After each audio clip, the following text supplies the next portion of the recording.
host for this session, Ashley Higbee. She's going to go ahead and introduce everybody else. Thanks. Thanks, Ryan. Like he said, I'm Ashley Higbee. I'm the editing track director here with LTUE. Let's start with intros. Do you want to go first? Hello, my name is Elisa Hagberg. I am the author of The Dissection and Reassembly of Cohen Horde. I also own a small press called Splinter Press. We have a little table outside. And I also volunteer with StoryCon, and that's all I can think of. Hi, my name is Laura McGill, and I'm a developmental editor, and I've been a fan of Terry Pratchett since, goodness, college, and when I picked up Thud, and I'm like, what is this about? This is strange. I feel like I should read, oh no, there's so many books. Oh no, there's so many books to pick up and figure out where we are. Thud was my first Pratchett too. Yeah, which, it comes after Night Watch, so. I'm Christy Gilbert. I'm the editorial director at Dragonsteel and the executive editor at Loose Leaf Editorial and Production. All right, this is going to be great. Like we said, we're talking about Terry Pratchett today, so I think we need to introduce him a little bit, even though he doesn't need an introduction. Terry Pratchett received a knighthood for services to literature in 2009. And I think my favorite thing is what he said in response. He says, I suspect the services to literature consists of refraining to trying to write any, which I love. But he did add, still I cannot help but feel mightily chuffed about it. So he was still excited. What I want to start with, just give us some impressions, like maybe your first thought about Terry Pratchett's writing, or like what is it about his writing that you think is so universally loved? Yes. Yeah. I could start because I don't know, I think she I read Color of Magic maybe 20 years ago, and I haven't read anything else by him since. So I enjoyed it. It was silly. It was super fun. But I was a little more into Douglas Adams at the time, which are really similar in, the kind of the silly absurdity. So I should have got into more. I just didn't. I was trying to come up with but I was like, it's okay to have someone on the panel that isn't as immersed in the world and in his writing. But I was trying to come up with a name for what someone, I'm the newbie or the dabbler. The what? The Dabbler. Oh, I like that. I couldn't come up with a name, so I turned to ChatGPT because it helps me brainstorm when my brain isn't working anymore. And I want to tell you what it said. So I said, what would you call someone who reads sci-fi but has never read anything by Terry Pratchett and is unfamiliar with Vimes and the Discworld series? And it said, a lost soul in need of guidance. Yes! And then it went on to say, more seriously, because it's my friend. I'd probably call them a sci-fi enthusiast with a glaring cultural blind spot. It's like being a fantasy fan who's never read Tolkien. It happens, but it's a missed opportunity to experience a cornerstone of the genre. So my AI friend has properly admonished me, and I need to correct some things. Well, let me build off of that lost soul comment. Because Terry Pratchett for me is morality defining in a lot of ways, because we all read probably a lot of science fiction and fantasy growing up. And again, I discovered it in college, and I was trying to figure out, how do you be an adult, though? How do you be in more complicated situations? And some of the fantasy that I had been reading at the time where they give you kind of a clean answer, an answer that is very sweeping and very dramatic, and the bad guy is defeated for all time, and that's really, really deeply not Terry Pratchett. It's life is absurd, and you need to deal with it kindly, with almost a sort of militant kindness, with a relentless kindness that has almost nothing to do with the person that's in front of you. It has to do with you deciding to be kind. So Terry Pratchett for me is morality defining. That's one of the things I love about Pratchett too. Pratchett's writing in general, I would say Color of Magic is probably one of the weakest Discworld books there are. In part because it was just that was Pratchett making a satire of fantasy, and later it's Pratchett using a fantasy world he made to write satires of everything else. And so it gets better as it goes. And for me, Pratchett, the overarching philosophy of Discworld seems to be people are straight up garbage.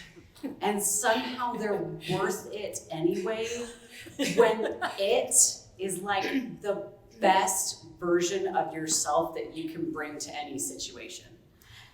And yet they are still garbage, and so are you.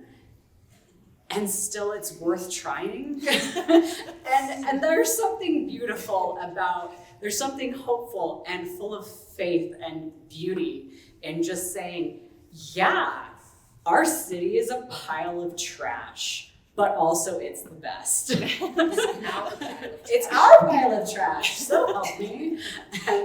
And that's throughout Pratchett, where it's just like you find your straight line and you walk it, even when it's hard, even when you don't want to, even when you're hurting, even when the people around you haven't really done anything to deserve it. People deserve it, even when they suck. I already went, but if I could add to that, what I love about it is that it wouldn't work if he didn't first acknowledge that people are kind of trash. It wouldn't work if it was just, if he tried to skip ahead to the... Oh yeah, you can't skip it. Oh yeah, it's unskippable. You can't just skip to, oh, we're all worth it without first acknowledging, we're terrible, but it's the but that makes it so fascinating. I love that. It's the butt. Sorry. Sorry. I had to. Okay. Anyway. Yeah. Okay, so now we're going to do a quick summary of the book that we're talking about today, specifically Night Watch, which was fabulous. This was my first time reading it, and I loved it. So it features our main character, Samuel Vimes, and he gets caught in a lightning storm and falls through the roof of the library, and somehow gets caught in this like temporal rift type situation and goes back in time. And not just anywhere, he gets sent back in time to when he, as a younger watchman, is just getting his start on the City Watch. So he ends up mentoring his younger self, which is really incredibly interesting. Also sent back in time is this criminal that he was chasing, Carcer. He's like our main bad guy in contrast. So Carcer gets up to all kinds of mischief, causes a lot of problems, but of course our hero, Samuel Vimes, ends up saving a lot of people. I forgot to mention this. When he gets sent back in time, he ends up taking the place of his mentor, John Keel, who was killed, of course, by Carcer. So it like alters the storyline, but not entirely, because he ends up replacing this guy, and a lot of things happen the same, a lot of things happen different, and the book ends with him going back to his own time eventually, which is great. So one thing that I want to start out with is my experience with this book was the first of the Samuel Vimes Night Watch type. I haven't read any of the others, but like I said, so he does a really good job making the book approachable for people who aren't familiar with the whole story, like all the books that came before. So let's talk about that. Like, how does he do that? How does this magic work? I think part of it, one of the things Pratchett is really good at is leaving gaps for you to fill in his prose. And sometimes that's because the joke you tell yourself is funnier. Sometimes it's, if I give you this much, you can fill in the rest. And so he does that for every single book. And so the way he reminds you, oh yeah, do you remember all those things about Vimes you've read in the last 5 books about Vimes?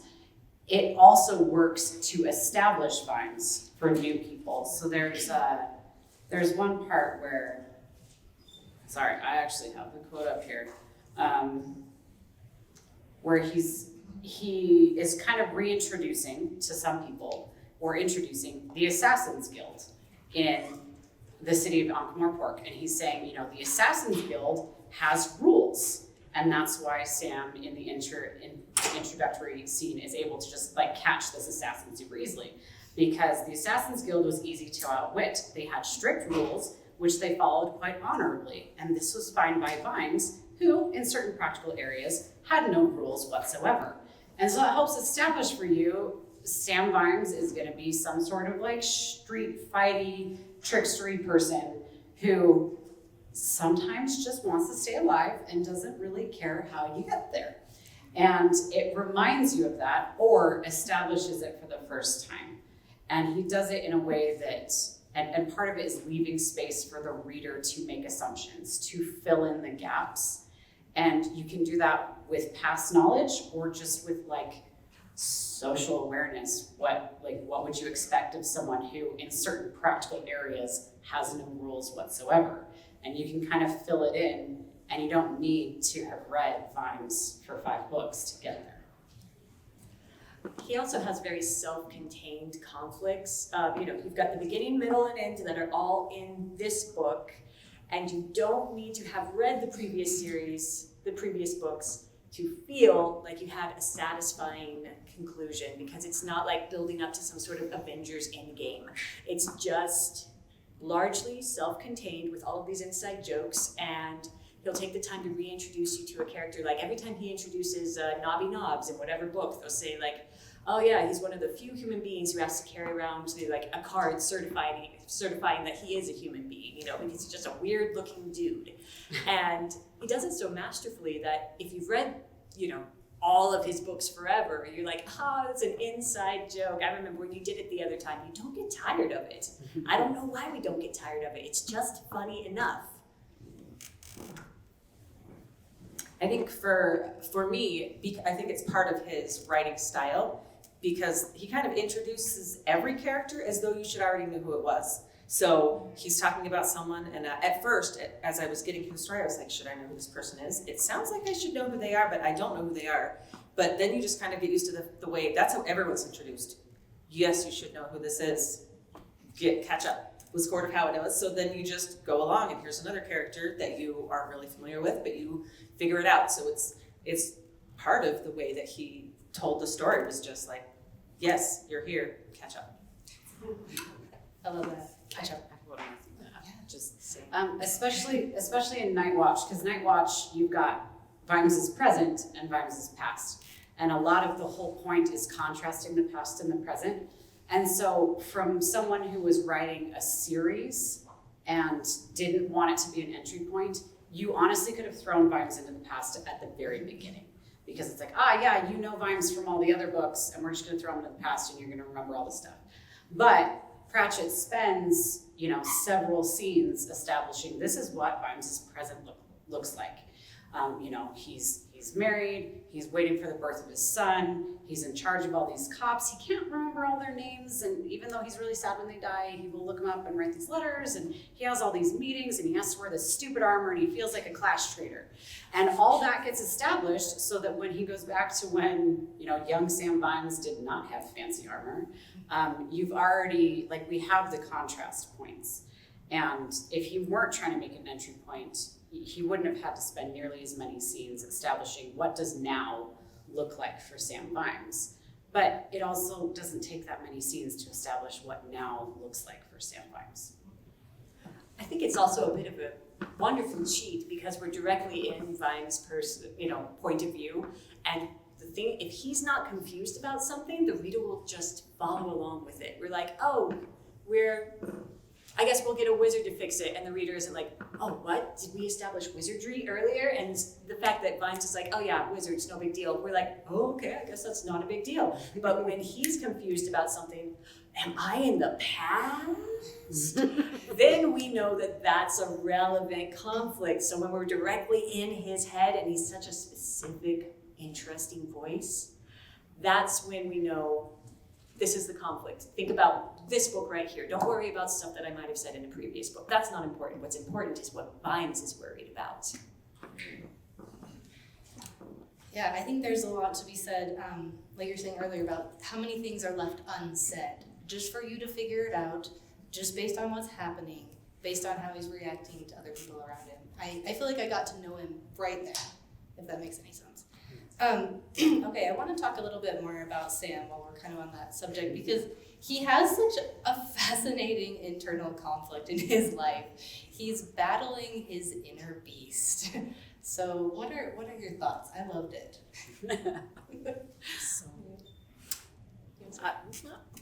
No. Yeah. I'm such a night hog, I'm sorry. But it's the who watches the Watchmen conflict, and I think that this is so fascinating. And again, Terry Pratchett is an author that we're like, you wrote this back in the 90s, 80s? And it still feels so fresh and so relevant because he has so many thoughts about policing, what should it be? And it's not just manifest through, oh, I'm going to give you a philosophical commentary on policing. I'm going to put you in this man's head, and he is policing himself as a person, because each of us, we work very hard to be civilized. I see all of you, you look really nice today, you're dressed very nicely, we're all out here in public, and none of us are doing, none of us are going bananas at this moment. You could. Keep it together, guys. And you can see the effort that it takes. And I don't know, maybe it's just me. I find that relatable, okay? To be just like, ooh. I'm in charge of me.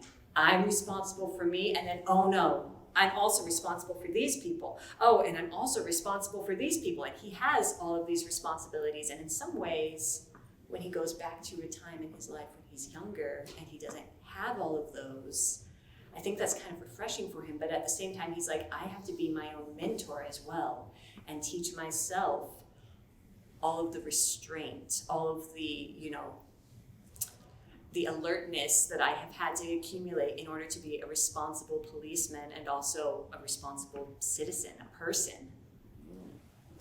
I mean, I think the conflict with the beast goes back to the people are garbage.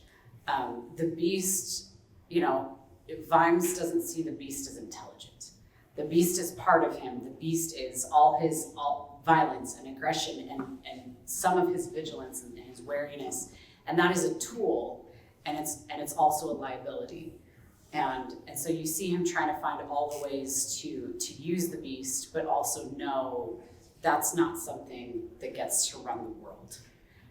The beast can run certain situations, but the beast doesn't get to run the world. He tells his younger self, when we break down, it all breaks down.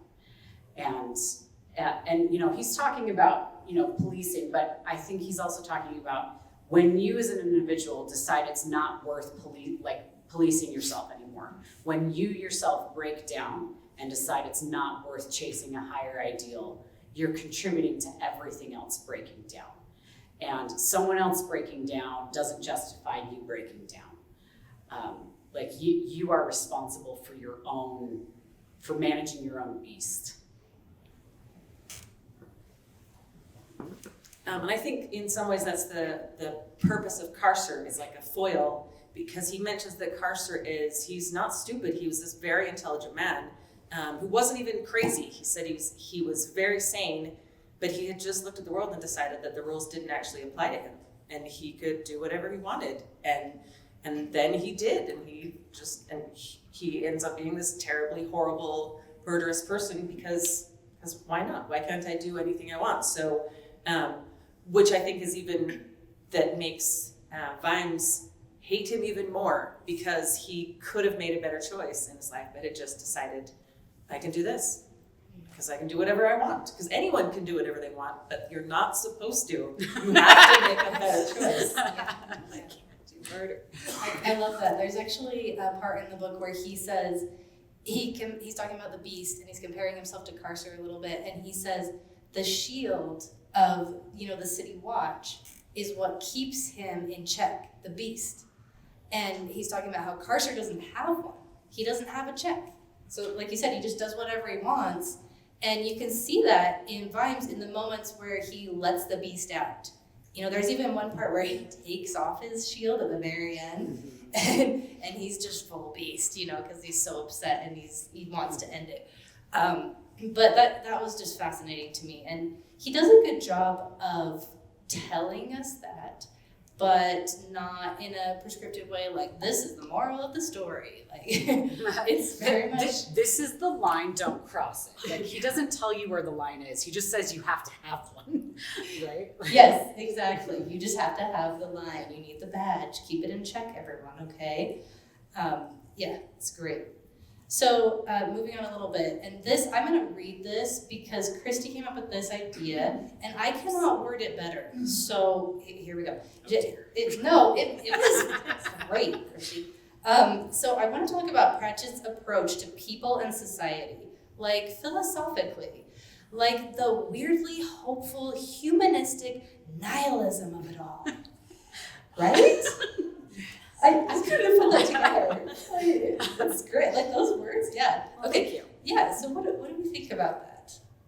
You'll have to read it again. That was beautiful, but I got lost in the words. You got But lost in the say words. it again. Okay, I'm gonna say it again. Okay, it's really good. So what are our thoughts on Pratchett's approach to people and society, like philosophically, like the weirdly hopeful, humanistic nihilism of it all? So, I mean, I end on nihilism because I think in Pratchett there's really a lot of there isn't an ultimate meaning in the world except the meaning you create in the world. And so that's like a more positive version of nihilism where it's like, okay, there's no meaning in the world except the meaning you create in the world, so create meaning that is good. But you also decide what is good. And so, but kind of like, the people are garbage. And, Sam says at the end, he saw things sometimes that made it impossible to believe not only in God, but also common humanity and your own eyes. Like, Vimes has trouble believing in common humanity, but he also can say things like, as soon as you looked at people as something to be measured, they would never measure up. And see that as not an indictment of people, but an indictment of measuring people.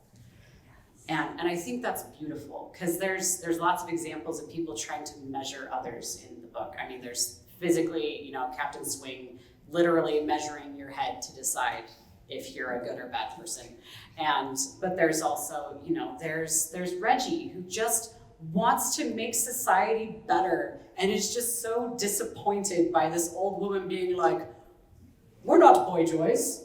Oh, bourgeoisie? Bourgeoisie doesn't sound too bad. Bourgeoisie, what do they do? And Reggie is just so disappointed that the people aren't good enough for all the things he wants for the people. But Sam comes from like, you gotta see where people are, and then you gotta meet them where they are and figure out how to deal with the world in front of you. And he does say, for priests, for people who are like trying to aspire to certain things, you might approach things differently, but for a cop, for someone who's trying to enforce society, who's trying to create the meaning of civilization through violent enforcement, you can't decide what people should be and then get mad at them for not being it. You have to see where they are and then deal with that, even when it makes it hard to believe in God and common humanity. Terry Pratchett is my favorite atheist by far, and I say this is someone very religious because he really comes in hard with the idea that you are good for yourself. You are good just because that is the meaning that you create in the world. And Vimes is constantly looking around and seeing the worst of people all of the time. I mean, he's constantly in his job seeing people on their worst day, and he makes the choice for himself. It's like, oh, you gotta read them the rights, you have to do this, you have to do that, like legally we do this, and this, and just common decency is to do this. Okay, we'll call their wife, send them home.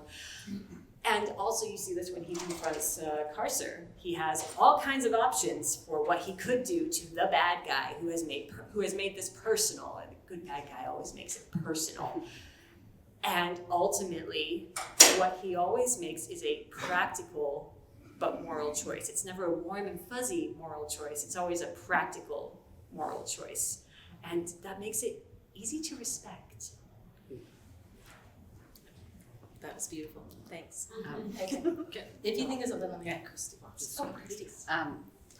Along those lines, I want us to talk about the Garden of Inner City Tranquility.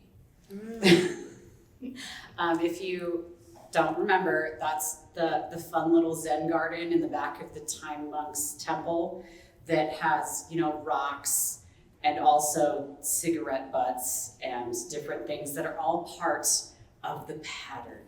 So like, what do you think about the Garden of Inner City Tranquility? I think it's a great illustration for your idea that people are garbage. I mean, they literally have garbage that they don't clean it up, they don't do anything with it because it's all part of this picture and part of the natural course of things as stuff blows over the wall and then they have garbage. And that's just it. I think it goes along with his whole theme of like, yep, stuff happens and then there's garbage on the ground and you can either spend your life railing against it or you can just be like, yes, the garbage was the plan all along.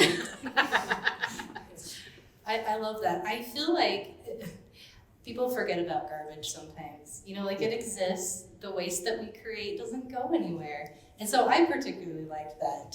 It was just so realistic, so relatable. And again, it's like that sad, it's kind of nihilism, but there's hope there too in the garden. So it was both. It was a mix. It was perfect. Okay. Okay.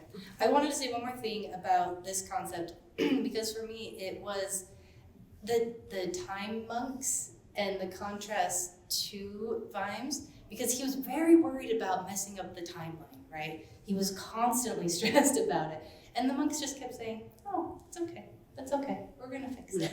It's you don't worry about it. And he just keeps saying, oh, but I changed things. And I that's so relatable. I would feel the same way, but it was just kind of this contrast, like he's trying so hard to do the right thing, but he's up against just kind of like, it's good. Whatever happens is going to happen. We'll fix it. To me, that displayed the same concept as I was reading it. So, any other? Well, like on that note, Vimes goes back and forth a lot of times, but on this note of like, you are good for yourself. When Vimes gets to the point where it's like, yes, I want the future where my life is good and I love my wife and I have a kid on the way.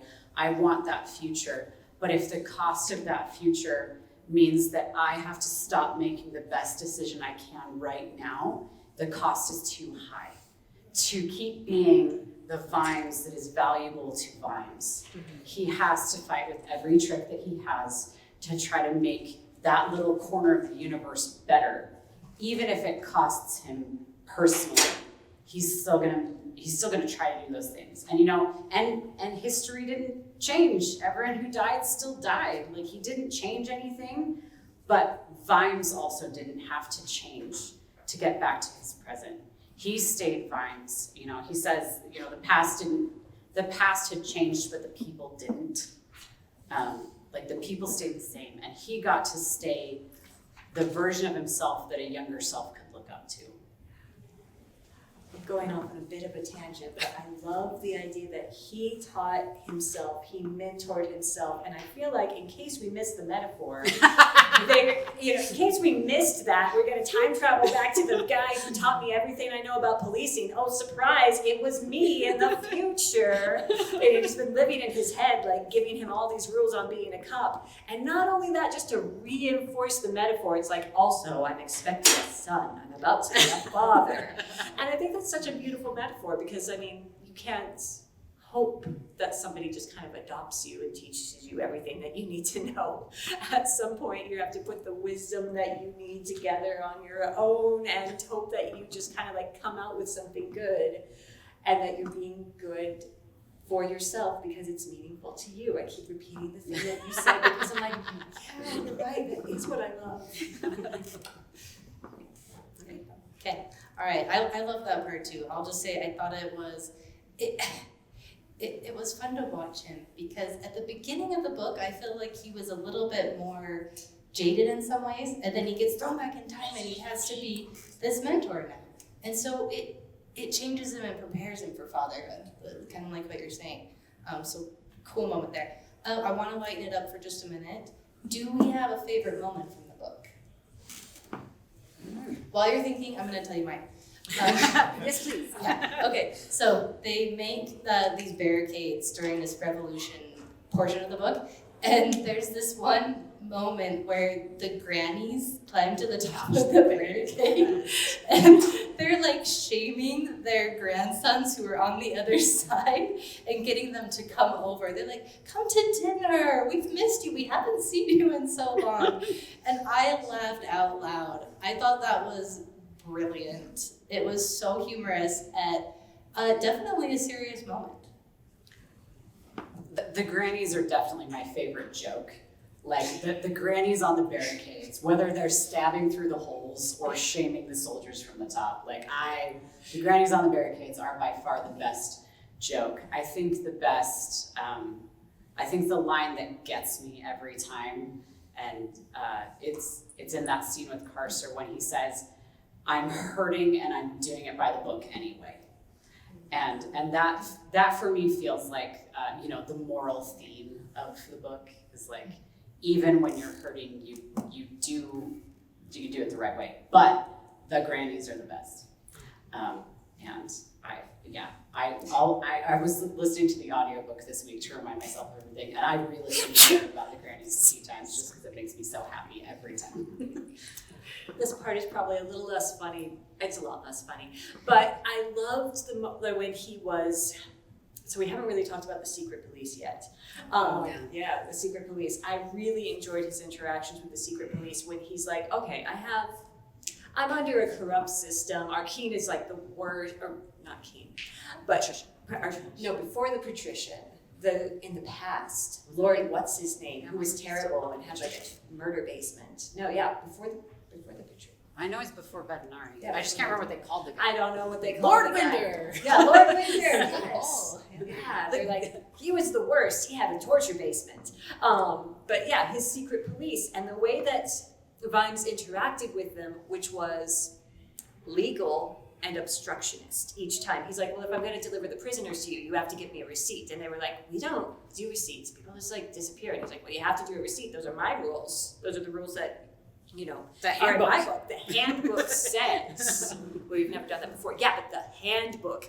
And I'm like, what a delightful way and what a beautiful roadmap, for all of us to be as obstructionist as possible in the face of evil. That's beautiful.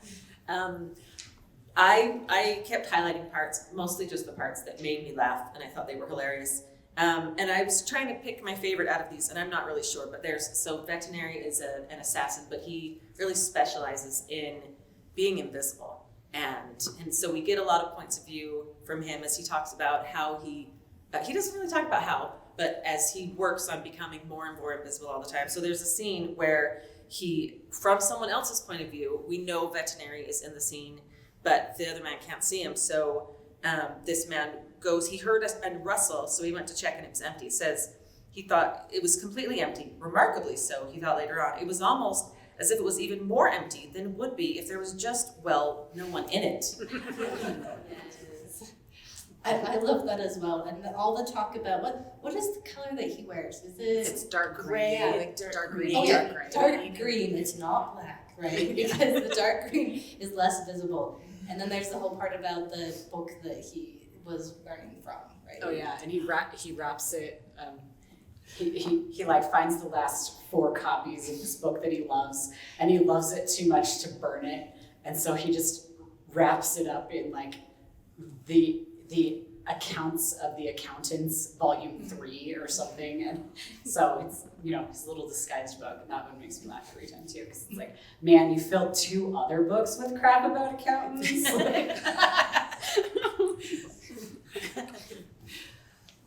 Okay, so something that I noticed as an editor reading this book, and it's something that's in the other Pratchett books, but it was the voice of Swing, Captain Swing.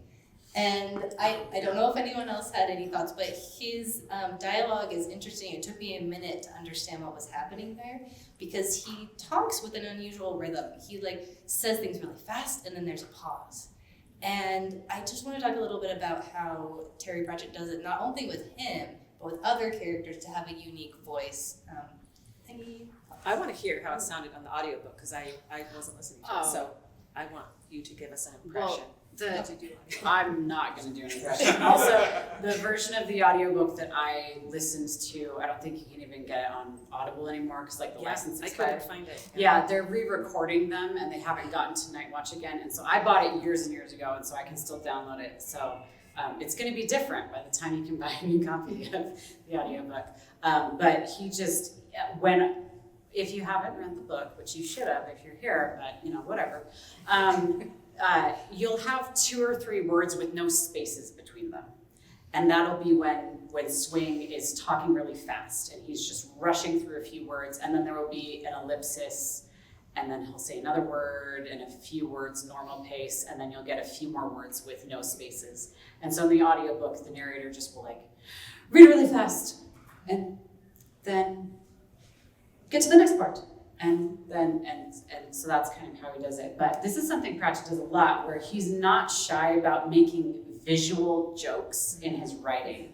And it's amazing. You know, there's the bell that tolls silences, and they're just M dashes in the dialogue. That is a lot harder to understand in the audiobook. I was really glad that I've read the print book enough times that but like the random like stops in the middle when the bell is tolling silences, that happens a lot. There's in Going Postal, there's a greengrocer, and there are, you know, as the editors on the panel might know what a greengrocer's apostrophe is.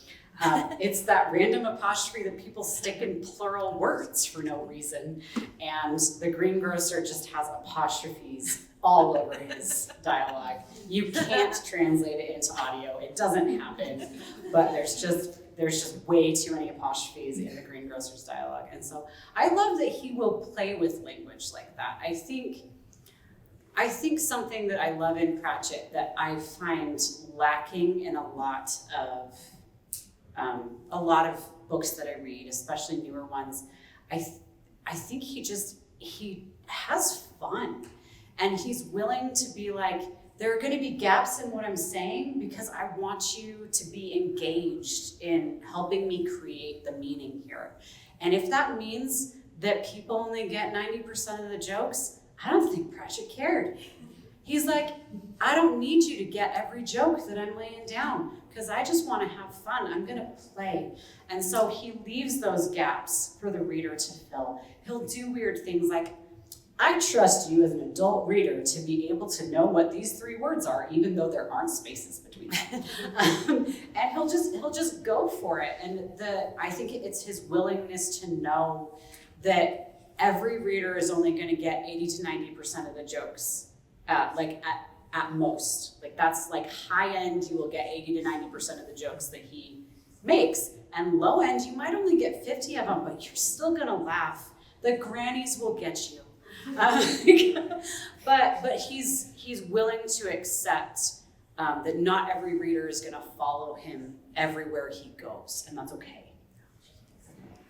He's such a rule breaker. Sometimes he says something that will make me just put down the book and be like, you can do that? And he can, because it works, and because I got it. Because the rules don't apply to him. I know. I mean, oh man, the thing, yeah, he just does whatever he wants, and he was still knighted by the queen, you know, like it just works for him. And like half of us, if we had that audacity, we'd actually probably be fine, you know, like a lot of us on this panels, you know, we're editors as well, and so sometimes it feels like we're saying no a lot, but really we want to be saying like yes a lot more. It's just you have to really commit to whatever rule you're going to break. My goodness, he commits full-heartedly. He's like, I'm going to be extremely silly, not just a little silly. I'm going to be so silly that you know I'm being silly on purpose. And then make you sad. And it's going to be a surprise. You would expect him to be sad. He comes up and clubs you in the back. It's so true.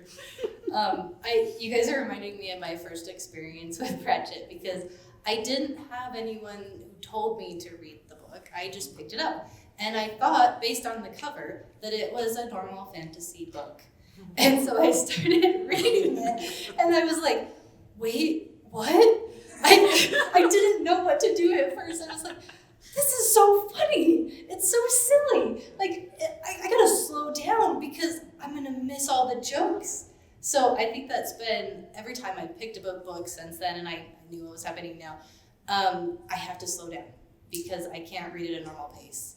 I'm gonna miss the jokes. Maybe my brain just doesn't process fast enough. Maybe I'm a slow processor, I don't know.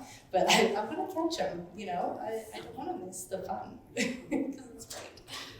Good. Good? Okay, all right. So we're getting close to the end. I want to know, does anyone have any thoughts about where to go from here as far as other books to read in the same genre? There's kind of a mix-up of genres going on here, but what do you think? Yes, I have thoughts. So if this was your first Pratchett, then where do you go from here? You're like, I want more Pratchett. A couple ways you could go. You could go back to the beginning of Vimes, which is Guards. And so that's while Vimes is still an alcoholic. He's much lower in rank. There's still some revolution going on, but it's very different revolution than the Les Mis-esque revolution of Night Watch.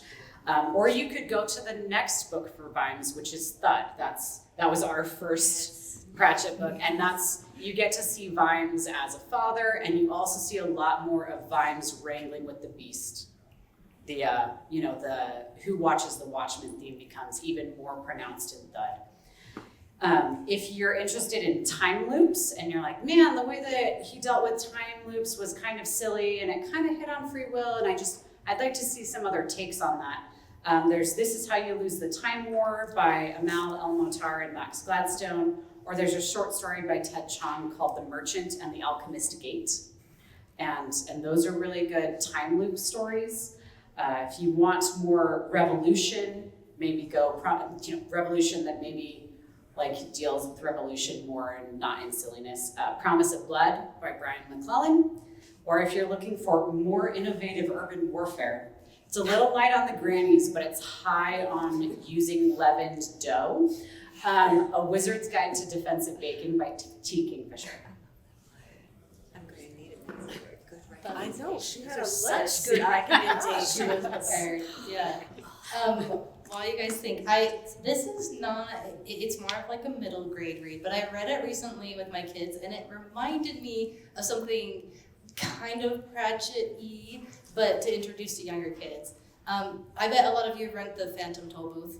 I loved it as a child. I think I loved it more as an adult though, to be honest, because I think I missed some of it as a child. It's one of those where you have to pay attention to what you're reading. And it's sneaky in that it's teaching you stuff too, which is really fun about that book. So that's the one that came to mind for me. That's awesome. That's a great recommendation. One that is I think it is more YA or even middle grade would be The Hero's Guide to Saving Your Kingdom, which is just silly characters doing silly things, silly all the way. So, and I think there is a whole series. That's the first one I've read there, but another really fun series with great characters. Something that you might enjoy if you enjoy, participating in the zeitgeist, reading things at the same time as other people so you can nerd out about it. Good Omens is a book that he co-wrote. We're not going to talk about Neil Gaiman, but there is a TV show that is also, I think, two seasons. We've done 2 seasons, and now the 3rd season was, I think, changed into a movie. So it's going to be, I think it's going to be released as a movie. So Good Omens is one Terry Pratchett co-wrote, and that way you'll be able to talk about it with other people, which for me is half of the experience. So thank you for inviting me to your party, everyone. All right, well, thank you to our wonderful presenters today. This was awesome. This has been Books, the Universe, and Everything. Keep checking back because we're going to have a new book every month, right, Ryan? That's right. Yeah, so we'll have something again next month.